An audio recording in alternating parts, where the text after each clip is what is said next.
서론 말씀 간단히 디모데후서 3장 15절로 17절 말씀, 성령의 기능. 성령은 우리에게 어떤 기능, 우리에게 무엇을 주는가? 성령은 능히 너로 하여금 그리스도 예수 안에 있는 믿음으로 말미암아 구원에 이르는 지혜를 준다. 성령을 가까이 하고 성령 말씀을 읽고 듣고 묵상하고 실천하면 구원에 이르는 지혜가 있음을 알게 됩니다. 또 성경은 우리 교육의 가장 기본적인 교과서다. 모든 성경은 하나님의 감동으로 된 것으로 교훈과 책망과 바르게함과 의로 교육에 유익하니 하나님의 사람으로 온전하게 된다. 우리가 이 땅에 사는 삶 속에서 가장 온전한 길은 하나님 말씀으로 교육을 받는 일이다. 우리 아이들이 잠언만 읽으면 아이들의 장래는 보장됩니다. 인권이 요새 미국이나 기독교 선진국에서 이미 말씀이 희소됐기 때문에 우리들이 이 말씀을 바톤을 이어받았습니다. 사실은 참 사람이 적을 때, 말씀이 희소할 때 말씀을 붙잡으면 아이들은 온전한 인격, 온전한 삶을 살게 됩니다. 그리고 모든 선한 일을 할 수 있는 능력을 갖게 된다. 말씀은 우리에게 늘 접촉하게 되면 악한 사람이 나오지 않고, 말씀을 늘 접촉한 사람들은 가면 갈수록 자기가 능력 있는 삶을 살고 있다는 것을 자신도 깜짝 놀린다. 제가 이렇게 우리 교육자들 말씀을 늘 가까이 하면서 향상되는 모습도 보기도 하고, 어느 때는 답보 상태에 있으면 저 친구들이 말씀을 전하는 데만 신경 쓰고 자신이 받지 않았나보다, 그런 생각을 지금 40년 동안 쭉 부교육자들을 보면서 그런 느낌을 느끼고, 최소한도 우리가 하나님의 말씀이 우리에게 오면 선한 일은 주의 일이 가장 선한 일이죠. 또 직장의 일도 선한 일을 할 수 있는 능력을 갖추게 된다. 이 말씀이 우리 교회 지금 이렇게 주보에 임한 말씀만 쭉 여러분들이 일주일에 한 서너 번만 읽어도 여러분이 할 수 있는 일들을 할 수 있는 능력을 갖게 되는데, 직장에서도 밀리지 않고 사업장에서도 또 경쟁업체에게 밀리지 않고 선한 일을 할 수 있는 능력을 갖게 된다. 얼마 전에 항묘 지금 새누리당 원내대표를 장홍기 목사 거기서 만났는데, 그 사람 다들 무능하다고 하잖아요. 그런데 무능한데도 참 신앙생활을 잘하고, 매주 토요일이면 연수구에 있는 목사님들 돌아가면서 설교를 모시고, 또 다른 아무리 바빠도 토요일날 목사들 모여서 맺는 일, 주의를 지키는 일은 전혀 밀리지 않으니까, 어떤 일이 있어도 그 일을 감당하니까, 사람은 무능하네 유능하네 그래도 나쁜 놈이란 말 듣지 않고 자기 이치를 지키는 것을 봅니다. 그래서 참 지난번 가서 보고도 겸손하게 인사말 하는 것 보면, 하나님 말씀을 묵상하는 사람들은 이렇게 밀리지 않구나 하는 것을 봤어요. 넘어가서요, 지난주 살폈던 말씀 몇 절만 살핍니다. 하나님의 말씀은 우리 먼저 주보 5페이지, 하나님의 말씀은 내 발의 등이요 주의 말씀은 내 길의 빛이다. 하나님 우리에게 인생을 걸어가는데 양심과 이성을 줬는데, 양심과 이성이 세상 사는 데는 지혜를 줄는지 모르지만 하나님 앞에 일단 그 지혜, 그 능력이 상실되므로 밖에 우리 안에 양심과 이성을 줬는데 밖에다가 성경을 주어서 성경이 이제 우리의 길을 안내하도록 되어 있다. 성경 말씀을 매일 읽고 읽는데 끝이지 않고 그걸 실천하려고 하나님 앞에 기도하면서, 우리의 새벽기도 나와서 가장 큰 기도가 뭡니까? 오늘 주신 말씀이 내게서 성취하게 해달라고 기도하면 하나님께서 분명히 우리에게 역사하신다. 그런 입장에서 어떠한 세상에 어려움이 있다 할지라도 지금 첫 번째 대지 8절까지 말씀은 하나님 말씀만 내가 가지고 있으면 나에게는 그 어려운 일들이 어려움이 아니라 오히려 나에게 보람된 일로 바뀌어진다는 것을 보여줍니다. 그래서 교훈의 말씀 7페이지 교훈의 말씀을 보면, 말씀이 나의 안내자다. 고백은 무엇을 의미하는가? 내가 말씀을 사모하고 말씀 안에 살게 될 때 나의 삶은 어느덧 말씀 안에 거하게 되고 말씀이 내게 실천되고 있다. 우리가 이렇게 막 노력해서 되는 거 아니고 살다 보면 내게 자연스럽게 말씀이 실현되는 것을 느끼게 됩니다. 그런데 예수를 믿으면서도 말씀을 그렇게 뜨겁게 사랑하지 못하면 이것도 저것도 아닌 마치 차지도 않고 덥지도 않는 사람이 되어서 하나님에게도 세상에도 지혜를 얻지 못하는 것을 흔히 보게 됩니다. 넘어가서 이 이야기를 이제 두 번째 대지에서 우리 7페이지로 7페이지 상관 넘어가면 하나님의 말씀이 나에게 영원히 즐거움이 된다. 그런데 여기서 우리가 생각할 것은 뭔가요? 이 말씀의 핵심은 우리가 밑으로 내려와서 8페이지, 7페이지 마지막 본문 11절 주의 증거로 내가 영원히 나의 기업을 삼아 싸우니 이는 내 마음의 즐거움이 됩니다. 8페이지로 넘어가서요. 하나님의 말씀이 나에게 영원한 기업이 됐다. 영원한 자산이 됐다는 거예요. 우리가 다 잃어도 하나님 말씀만 잃지 않으면 뭘 아무리 줘도 하나님 말씀을 함께 주지 아니하면 행복을 못 느낀다. 우리가 이 말씀이 녹음이 돼서 밖에 사람들이 들으니까 참 이렇게 지금 현실 속에 나타난 내용을 모르지만 말할 수 없지만 한국의 1번, 2번 다투는 재벌들, 하나님 말씀이 없는 사람들, 형제들이 서로 싸우고 친척끼리 서로 싸우고 그런 기업을 계승권을 가진 사람들도 자살하게 되고 그런 걸 우리는 보게 됩니다. 정말 다른 것 없이 하나님 말씀이 없이 그 무엇을 갖게 되면 우리가 볼 때는 참 부러움의 대상이지만 그들은 그것이 얼마나 무거운 짐이고 자유롭게 살지도 못하고 어디 가서 맘 놓고 이렇게 여행도 못하고 얼마나 부자연스러운 삶인 것을 보게 됩니다. 우리들은 어떤 사람인가? 하나님의 말씀이 나의 기업이 됐다. 내게 가장 큰 재산이 뭔가? 제가 우리 부모님에 대해서 늘 감사하는 것은 제 기억에 우리 부모님이 저한테 등록금을 손에 쥐어준 적이 없어요. 4학년 때 6.25 사변 났는데 제가 그때는 1학년부터 다닌 거 아니고 마을에서 공부를 하다가 학교로 이제 그때는 국민학교죠. 국민학교는 일본 사람들이 일본의 신화라고 하는 그런 의미 국민학교에서 김영삼 대통령이 초등학교로 바뀌었잖아요. 민족의식을 살리기 위해서. 그때는 한 면에 한 초등학교에서 있었는데 거기 다 가지 못하니까 마을에서 이제 좀 공부한 사람들이 쌀 얼마 받고 나락 얼마 받고 보리 얼마 받아서 가르쳤어요. 집단으로 가서 이제 학교에 편입을 했는데 나는 너무 어려서 잘 몰랐는데 이성계 목사님 아버님이 쓴 책을 보니까 내가 경험한 것이더라고. 그때 누나는 5학년, 형은 4학년, 나는 3학년으로 들어갔어요. 그리고 들어갔는데 6.25 사변이 4학년 때 나니까 사실은 공부를 못해서 제가 초등학교를 몇 달 안 다닌 것 같아요. 1학년부터 다닌 거 아니고 3학년 들어갔다가 4학년 때 사변 났고 사변 나서 공부도 제대로 않고 이제 이렇게 수복한 후에도 전시독본 2권 배우고 졸업한 것 같아요. 우리는 반드시 이긴다. 우리는 꼭 이긴다. 전시독본 2권 배우고 공부했으니까 기초 실력이 없는 것도 초등학교 때 공부를 제대로 안 했을 것 같아요.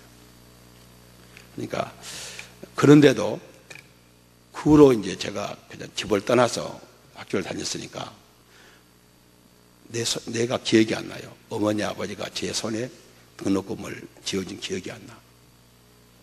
그래도 어머니 아버지를 통해서 신앙을 배웠고 그래서 하나님께 감사하고 기독교 명문가에서 태어났다.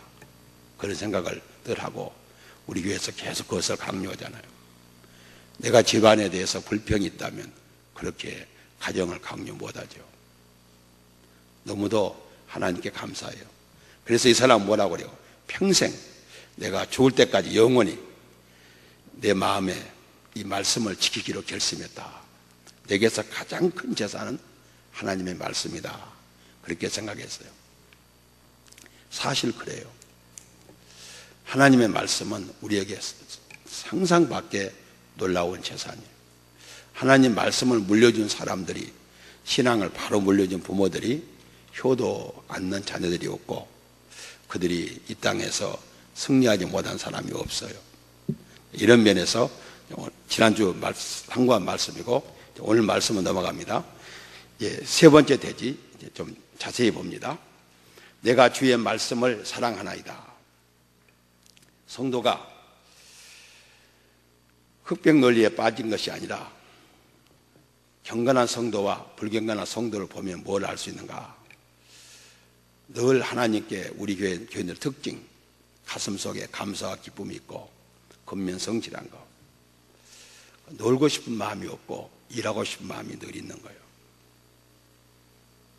일할 수 있는 기회를 늘 찾고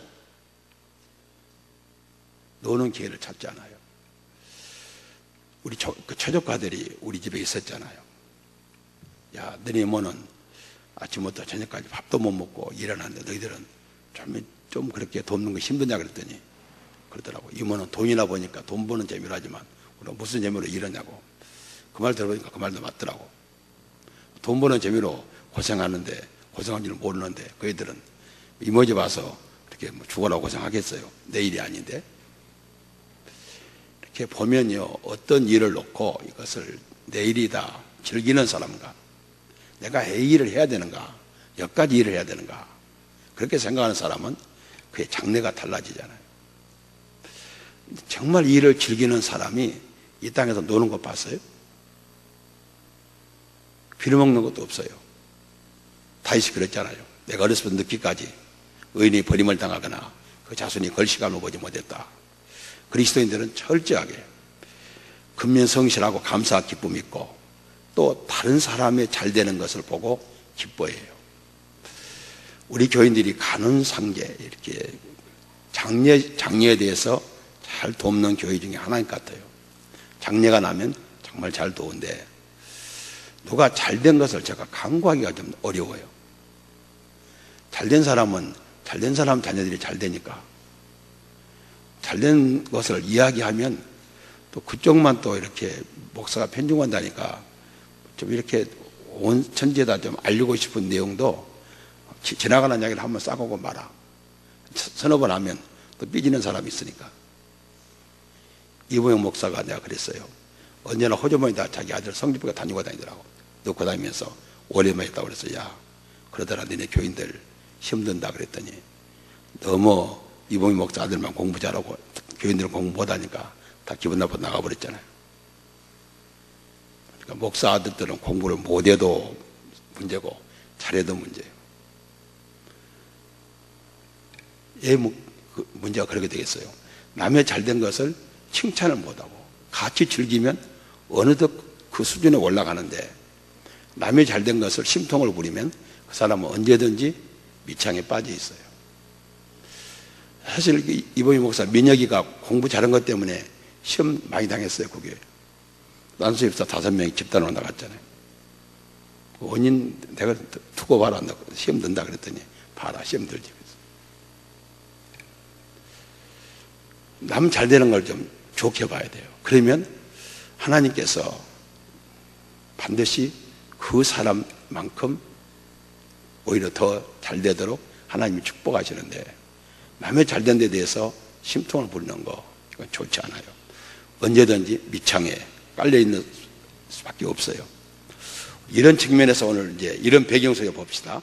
먼저 113절 말씀, 두 마음을 품는 자들을 미워하고 나는 주의 법을 사랑하나이다. 두 마음은 뭔군요?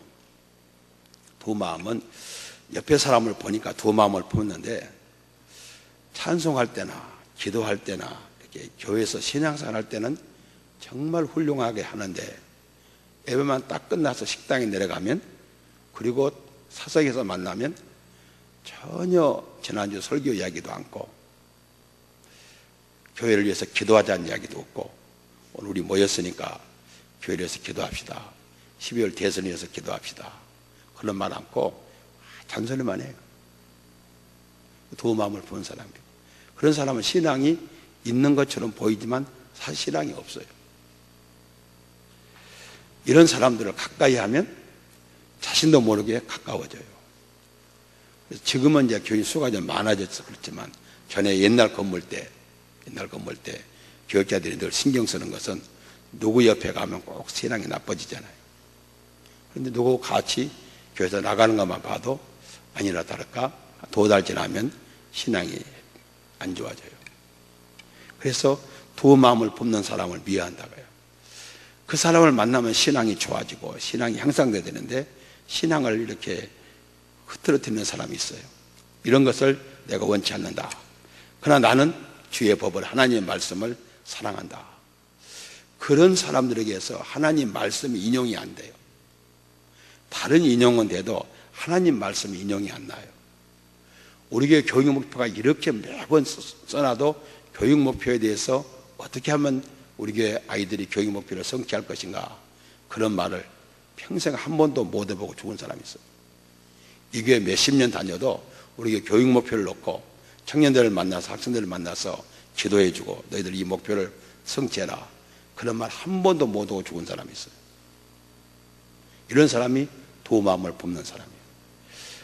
말하는 것과 행동이 다른 사람, 이런 사람들을 나는 미워할 수밖에 없다. 미워한다는 것은 살인적인 미워가 아니라 가까이 하고 싶은 마음이 없다는 거예요.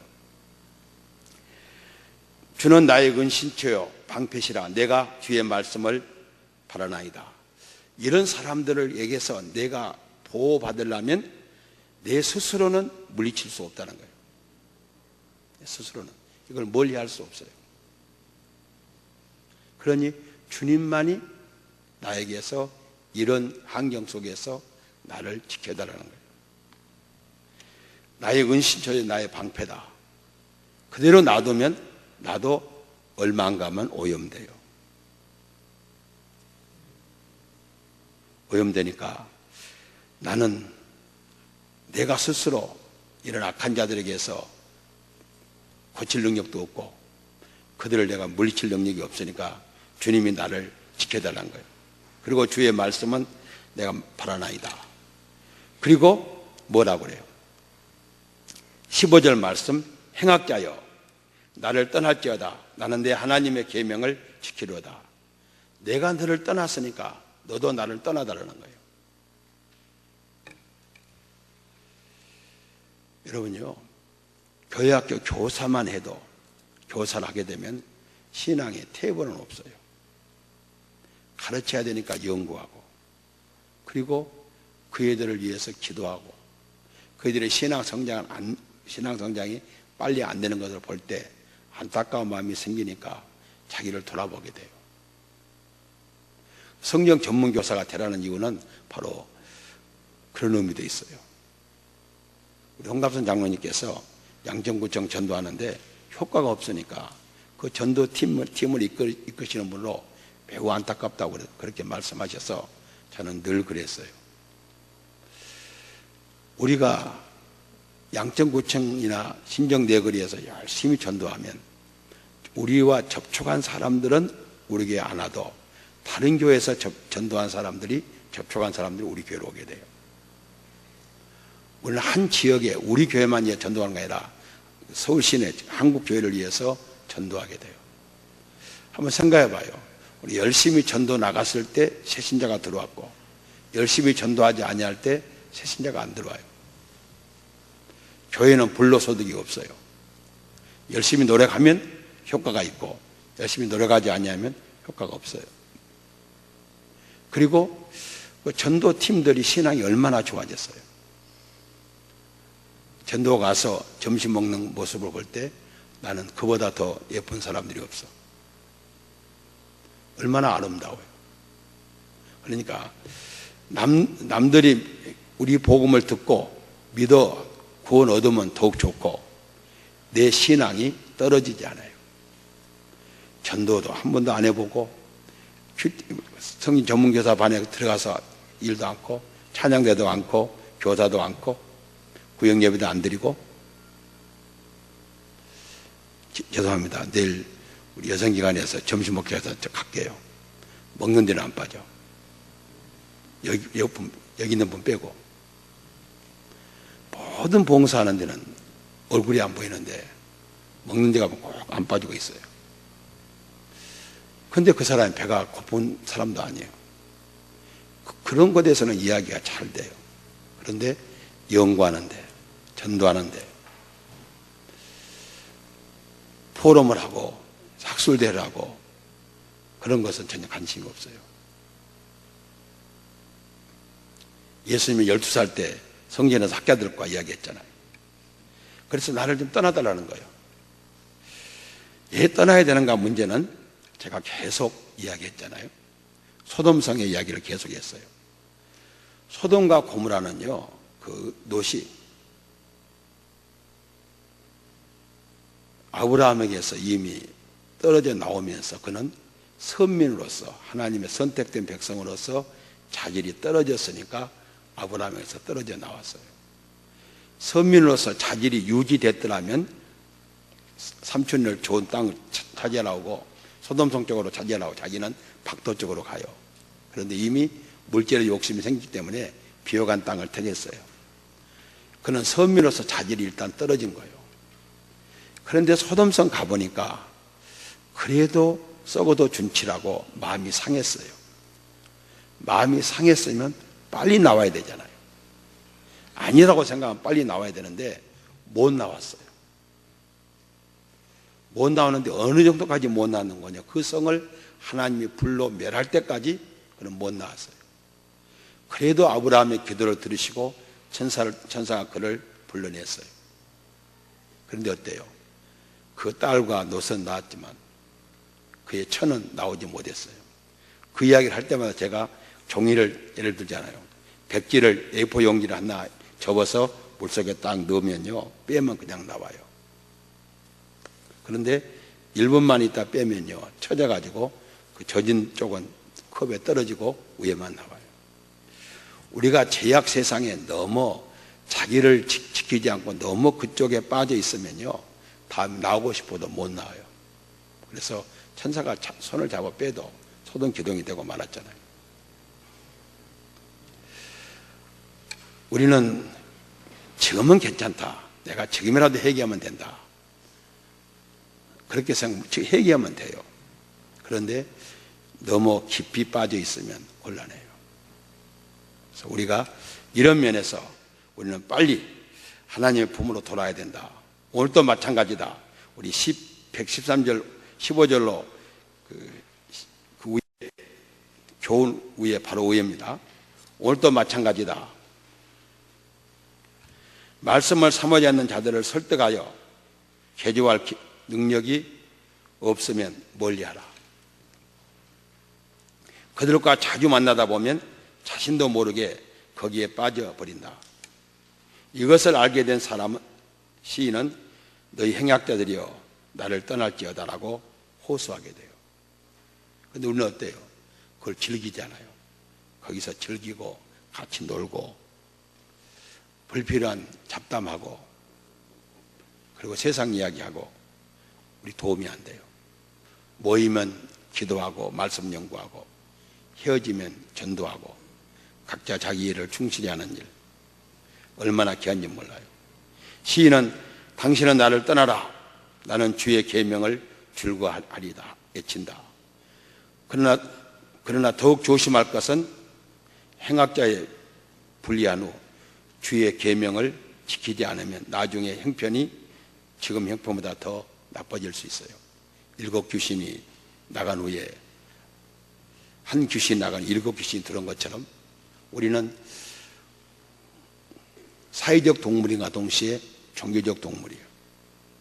내가 하나님을 섬기지 아니하면 반드시 이데올로기든지 어떤 다른 이교를 섬길 수밖에 없어요.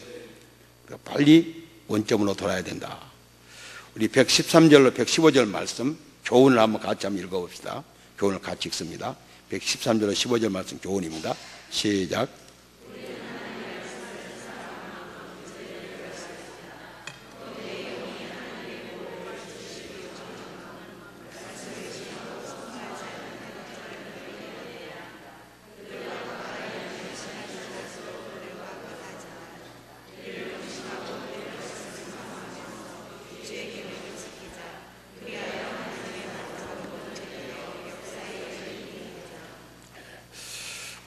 정말 하나님의 말씀을 사모하는, 그래서 다른 사람들보다도 나는 말씀이 내 삶 속에서 그대로 적용되는, 늘 말씀드린 것처럼 내가 그렇게 막 노력한 것 아닌데 살다 보니까 말씀을 떠나 살 수 없고, 뒤를 돌아보니까 하나님 말씀 속에 살았던 그 열매들이, 전도의 열매도 있고 삶의 열매도 있고, 열매들이 맺어져서 정말 하나님 앞에 부끄러움이 없는 사람이 됩니다. 마지막 말씀 봅시다. 의인과 악인에 대한 하나님의 태도도 분명하다.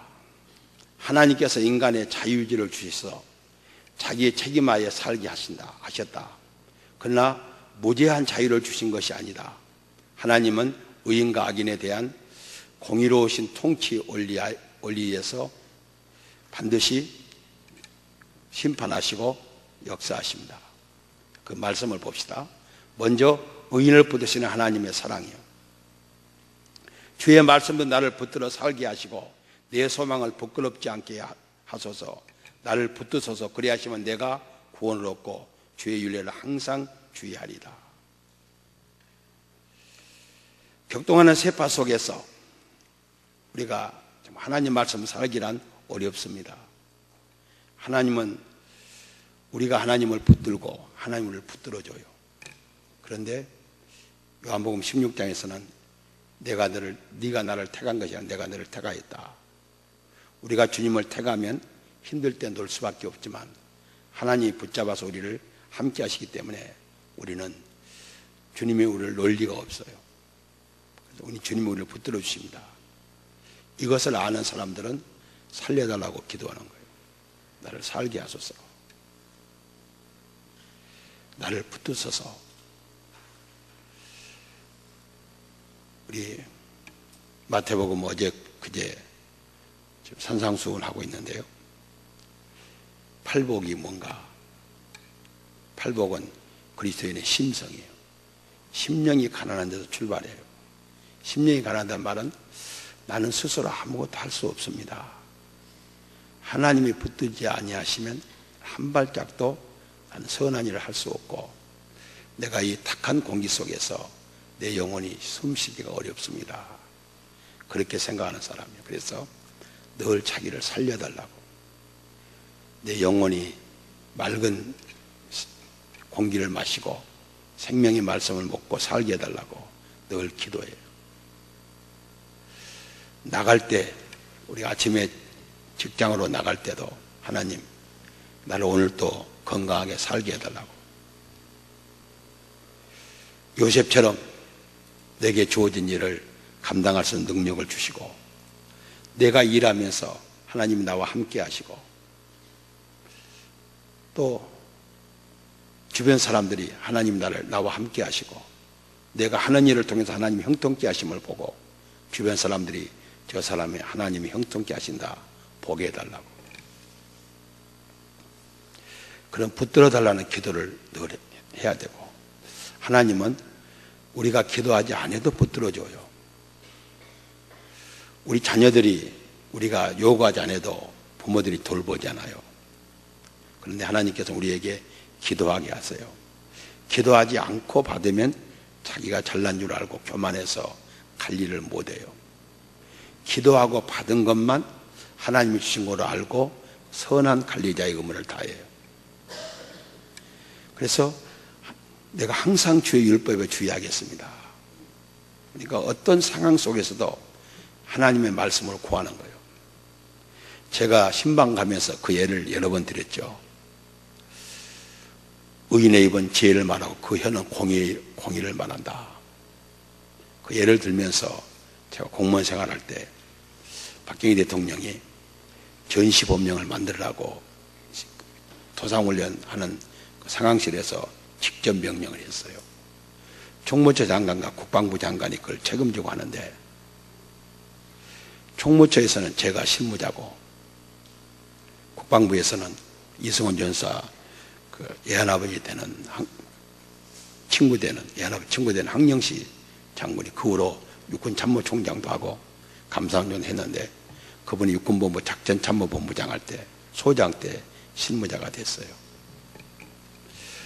우리 그 부처 비상계획관이 원스타 출신이에요. 공문을 기한해 가면요 다 고쳐요. 그러면서 당신은 모른다고요. 사병 출신이라 다 고쳐요. 그럼 자기가 이제 고쳐서 다 올려요. 그러면 장차관은 그걸 몰라요. 뭐 장군 출신이 됐으니까 그냥 국무회의로 통과해서 국가안보로 넘겨요. 국가안보에 다시 수정해 와요. 국가안보는 3스타 이상 출신들 장관급이 안보위원이에요. 다시 고쳐와요. 그런데 고쳐왔는데 처음 내가 좋아하는 것으로 고쳐와요. 처음에는 그러니 했는데 한 서너 번 그러니까 다음부터 고치려면 저한테 물어봐요. 그럼 저는 중앙부처는요 계급을 국장이나 뭐 실무자나 별 차이가 없어요. 이렇게 허물없게 얘기하는 데는 웃으면서 그래요. 5대 장성은 5대 장성이지만 저는 병장이고 국장님은 준장 출신이니까 장군이 더 알지 병장이 더 잘 알겠어요? 알아서 하세요. 그러면 이 사람아 그러지 말고 다시 한번 봐봐 그래요. 내가 생각해도 하나님께 감사해요. 내가 총부처 간 지 얼마 안 돼요. 본래 법무담 담당실에 있다가 대학원 가기 위해서 비상기획실로 옮겼어요. 거기 가서 우리 박정원 집사님을 만났어요. 그래서 전시범용을 취급하니까 저는 뭐 군대 장교 출신도 아니잖아요. 하나님이 뜻밖의 지혜를 줘요.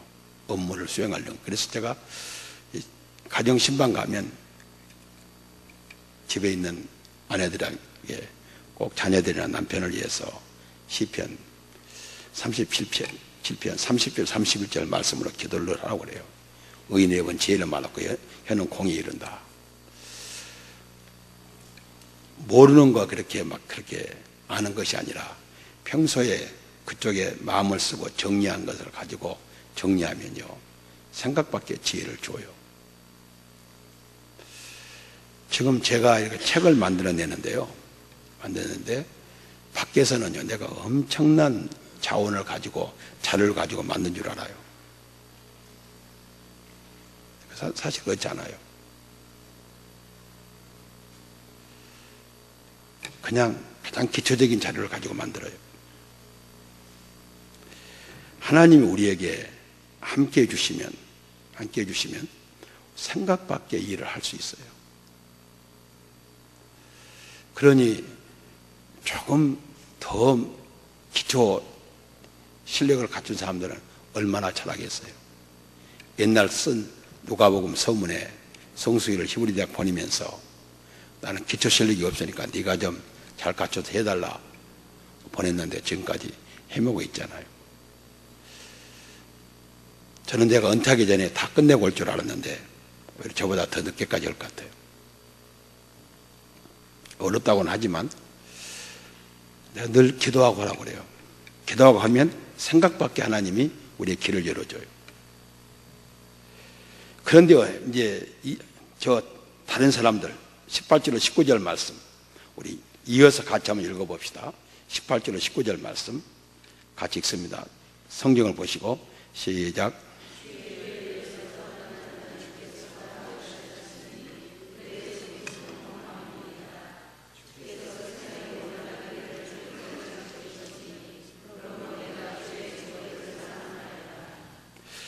주의 윤례를 떠나는 자들은 주께서 다 멸시하셨으니 그들은 속임수 허무함입니다. 주의 윤례를 떠나서요 자기 지혜, 세상적인 어떤 어떤 여건 가지고 세상을 살아가려고 하면요 안 돼요. 가면 갈수록 더 힘들고 어리무정해요. 우리가 이왕 주의 윤례를 하나님 말 우리에게 줬으니까 하나님 말씀으로 살아가도록 제가 시편을 쓰면서 그 불효에 대해서 지금 그 말이 나와서 그랬어요. 왜 그 애들이 불효한가? 그 애들이 잘못했지만 부모로부터 배웠잖아요. 그러니까 그건 남의 탓할 거 없어요. 자기가 불효했으니까 불효한 거예요. 자기가 타락했으니까 타락할 수밖에 없는 거예요. 우리는 철저하게 율례를 떠나서는 다 주께서 멸시한다고요. 그래서 119절 말씀, 주께서 세상에서 모든 악인들을 찌꺼기같이 버리시니 그러므로 내가 주의 증거들을 사랑하나이다. 제가 이 말씀을 읽으면서 머리에 딱 떠오른 것이 있었는데 뭔거요? 찌꺼기를 쓰레기로 봤어요. 강남 부자들 지난번 오면산 사건 났을 때 거기에 보석이 얼마나 많았겠어요. 청소한 사람들 몇 개 주웠을 거예요. 고급 옷이 브랜드가 얼마나 좋은 옷 많았겠어요. 우리 집에 옷이나 그 사람들 옷이나 진흙탕 속에 들어가면 똑같아. 그 고급 브랜드라고 수혜 현장에서 건져내면 좋고 우리 거라고 끝까지 뭐 물속에 들어가도 몇 년 동안 더 나을 것 같아요. 다 섞어버리면 다 쓰레기예요. 하나님 찌끼같이 다 버리신다는 거예요.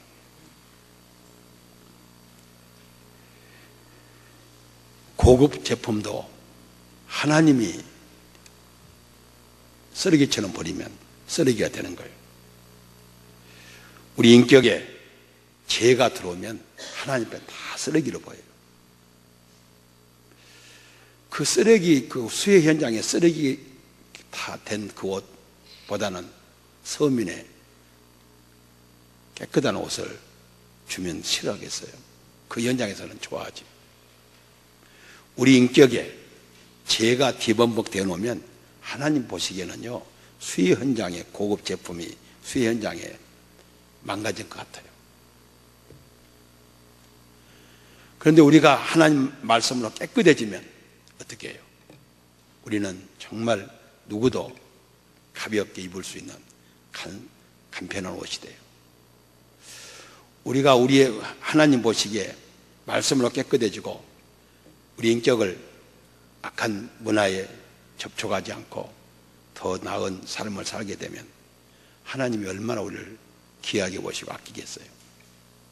그러나 세상 그 누구라도 죄악에 젖은 사람은 하나님의 심판대 앞에 설 때, 하나님 앞에 결산할 때, 금년을 결산하고 하늘을 결산하고 한 주간, 한 달, 한 분기, 한 해를 결산할 때 하나님은 쓰레기 취급해요.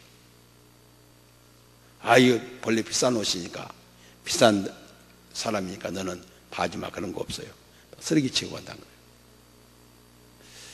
이 현장을 시인이 실감 있게 목격한 거예요. 이것은 뭐 그냥 눈으로 보는 거 아니라 즉시 우리가 느낄 수 있잖아요. 이 현장을 주시 봐요. 오늘 아침에도 말씀드렸지만 언제든지 하나님은 우리 주변에 배열해놔요. 하나님 말씀으로 사는 사람과 말씀을 떠난 사람들이 어떤 삶을 사는지 배열하고 보게 해요.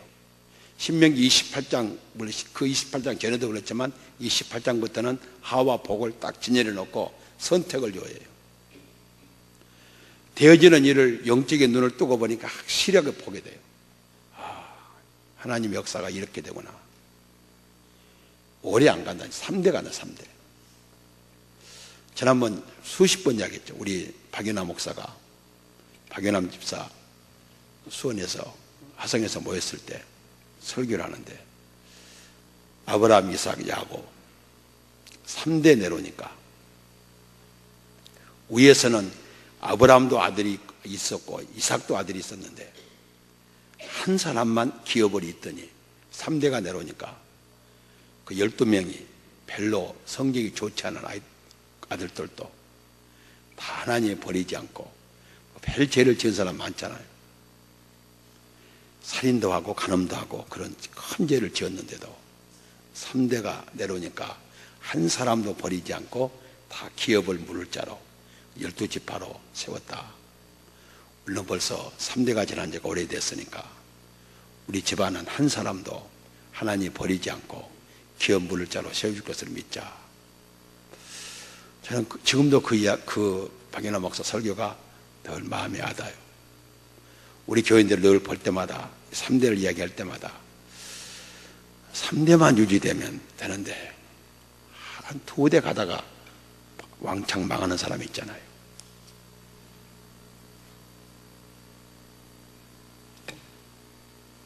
체린이가 크면 여자 장로 나와요.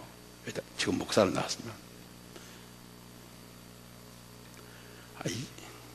교회가 잘 나가다가 2대를 못 간다니까. 허물어 모를 때 다 무너져. 3대 가면 성경도 그렇고 한국교회 전통도 그렇고 3대 가면 된다는데 3대를 못 가요. 3대만 가면 평안한 가정을 유지하고 살잖아요. 3대 매우 중요해요.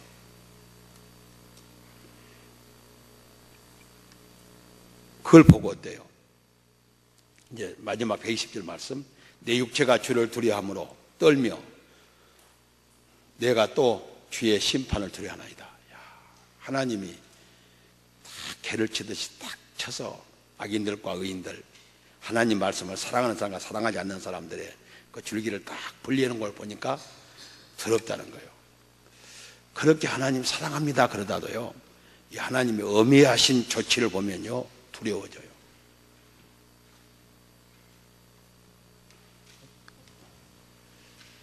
그런 거 느껴야 돼요. 우리 교회가 이제 곧 40년이 되잖아요.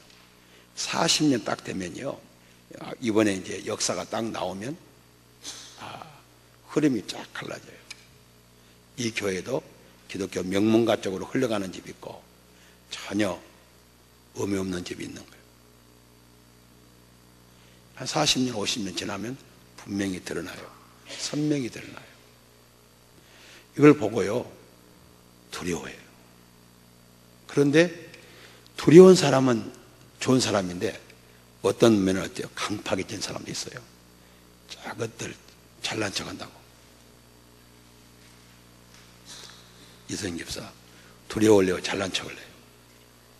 잘난 척 얼마나 하지? 남편이 젊어 장로 됐으니까 잘난 척만 해봐라.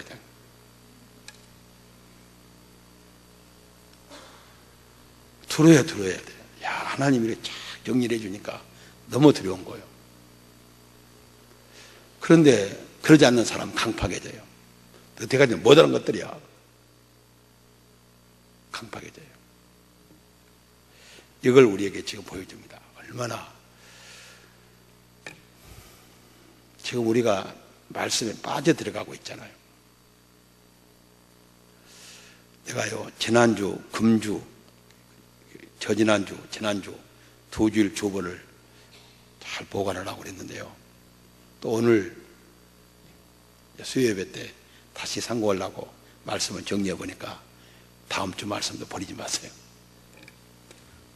목사님 말 들으면 성경 66권 다 버리지 말라고 이거 볼 말씀 있어요. 그런데 또 다음 주 말씀도요 너무 놀라운 말씀이에요. 이제 116절로 20절 말씀 교훈을 보고 마칩니다. 의인은 언제 어디서 무엇을 할 때라도 하나님의 보호하심과 역사하심을 절실히 요구하며 하나님을 경외함으로 섬기게 돼요. 그리고 그 길을 하나님 순탄케 열어줘요. 우리 교회에서 내가 지금까지 걸어온 길을 다 보여줬잖아요. 우리 입술과 저를 얼마나 질투했는데요. 전에 약국할 때 오늘은 꼭 나한테 난로를 놔달라면 딱 난로 놓으려면 키 큰 막내 동생이 갖고 딱 놔줘. 그러니까 질투를 해. 왜 그렇게 편하게만 사냐고. 제 생에 이렇게 막힌 적이 없어요. 딱 막힌 것처럼 보이지만 한 3일 지나면 오히려 그것이 합력의 선을 이루었어요.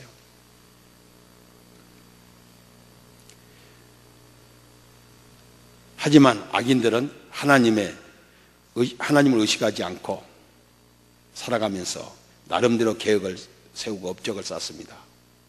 그렇지만 그들의 업적은 하나님 앞에 쓰레기와 같은 것들로 평가됩니다. 이 대통령 우리 다 보잖아요. 그 노무현 대통령 우리나라 역대 대통령보다 보지 않아요. 참 세상 것은 그래요. 세상 것은 그래. 그런데 하나님의 것은 그러지 않잖아요.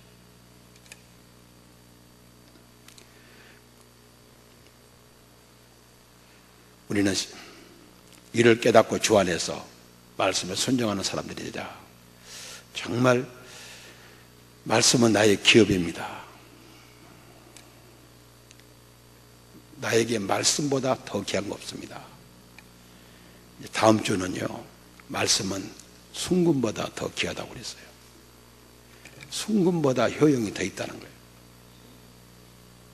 내게, 여러분에게 이 금덩어리 하나 정도, 이 정도 금덩어리 있으면, 요새 금이 비싸니까 505동으로 올 수 있겠지.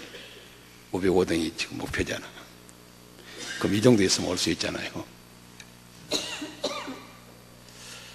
그런데 순금보다 하나님 말씀이 더 좋다는 거예요. 다음 주는. 그런데 그 사람들이 미친 사람이냐? 그 순금을 가진 사람들보다 훨씬 역사에 기여했고 행복에 살았고 그 후손들을 통해서 역사가 신나게 정리돼가요. 이번 119편 말씀 끝내고 여러분들이 정말 말씀을 그대로 받아가는 여러분 되시기 바랍니다. 한 분도 이 은혜를 이렇게 그냥 흘려버리지 말고 그대로 받아서 우리 교회에서 제일 먼저 선두그룹에 선 사람, 먼저 되면 나중되고 나중되면 먼저 되니까 선두그룹에 선 사람들은 뒤로 밀려고 생각하지 말고 계속 선두를 유지하기 위해서 헌신해야 되고, 뒤에 있는 분들은 나중에 먼저 될 수 있으니까 먼저 돼서 이 교회를 주도적으로 이끌어가고 역사를 이끌어가는 여러분들이 되어서 훗날에 기독교 역사를 전공하는 사람들이 여러분의 가문을 박사학위 논문을 쓸 수 있도록 이성영 집사 그의 출신은 비록 기독교 가문에 태어나지 않았지만 하나님이 이렇게 바꿔줘서 그의 가문이 기독교 역사의 가장 존귀한 가문으로 기록됐고, 정말 그의 아들 사무엘은 이스라엘의 사무엘보다 더 훌륭한 하나님의 사람이 됐다. 그래서 이선영이 한국교회 끼친 영향 박사학위 논문 하나 나왔죠. 어때요? 이선영이 빨리 끝내야 되니까. 이선영이 한국교회사에 끼친 영향 좀 더 해야 되겠어요? 여러분이 한국교회사에 끼친 영향. 나는요, 방금 이성집사 기도해서 구약만 안 가나면 내가 한국교회 설교에 끼친 영향에 대한 논문은 분명히 나와요. 논문 나올 때 이영석 집사 이름 나올 거야. 잘 도와줬다고. 나는 분명히 나와요. 나오도록 노력하고 있어요. 내년부터 한 권이 아니라 이달부터 한 권씩 나와요. 한 권씩 내가 살아있는 동안 죽을 때까지. 그러나 다 안성해 놓고 나면 그때는 좀 놀래요. 최소한도 400페이지 분량으로 120권 정도 돼야 돼요. 그러니까 앞으로 10년 동안은 매달 한 권씩 나와야 돼요. 그래서 교육자들이 나를 좀 도와주고 장로님들, 성도들 나를 도와서 아프지 않고, 또 교회가 너무 빈자리가 많으면 내가 책 중단해야 돼요. 교회에는 빈자리 나오는데 목사는 책만 만들면 곤란하잖아요. 그래서 요사이 책 만들면서 만나자면 다 만나주고 먹자면 다 먹어주고 그러잖아요. 내일 또 먹자고 그래서 먹는 데 가려고 그래요. 책 만든다고 안 가고 그러면 목사가 못 얻느냐 그럴 거면서니까 그러면서 나올 테니까 그렇게 하시고, 정말 우리 역사에 여러분 길이 남는 일꾼들이 되시기 바랍니다. 기도하겠습니다. 기도하고 마치겠습니다. 사랑의 아버지 감사합니다. 하나님의 말씀을 받아 역사할 때 하나님의 놀라운 역사선상이 일어나서 한국 교회사와 세계 기독교사의 길이 남는 일꾼들을 배출할 것을 믿고 감사를 드립니다. 우리 교회가 시작하면서부터 4대 교육 목표를 세우고 역사적 안목을 가지고 살아가자고 말했는데 이 일에 많은 사람들이 동참하고 있습니다. 그러나 아직도 아무 의미를 알지 못하고 전혀 감각 없이 살아가는 사람이 가반수인 것을 주님이 아십니다. 그들의 마음도 열어주셔서 이 역사의 대리에 나고자 되지 않고 선두그룹에 설 수 있는 저희들 될 수 있도록 도와주옵소서. 이를 위해서 부족한 종이 먼저 승부약 강해집을 내서 후배들에게 본이 되고자 합니다. 이 모든 일들을 통해서 하나님 영광 받으시고 사랑하는 믿음의 자손들이 한 사람 한 사람이 건전하게 잘 성장해 갈 수 있도록 축복해 주시옵소서. 우리 남은 모든 삶도 주님 인도해 주시고 특별히 입시를 앞둔 자녀들 주님 기억해 주셔서 주님과 함께 동행하는 좋은 경험 가질 수 있도록 도와주시고 영육간에 허약한 식구들이 있습니다. 그들의 가족 가운데 또 큰 병마와 싸우는 식구들이 있습니다. 그들을 기억해 주셔서 속히 케함을 얻을 수 있도록 은혜해 주시옵소서. 감사드리오며 예수님 이름으로 기도하옵나이다. 아멘. 지금은 우리 주 예수 그리스도의 은혜와 하나님 아버지의 놀라우신 사랑과 성령의 감화하시고 감동하시고 인도하시며 축복하심이 오늘 주의 말씀을 듣고 역사적 일꾼이 되기를 소원하는 사랑하는 모든 믿음의 식구들을 위해 지금부터 영원토록 함께 있을지어다. 아멘.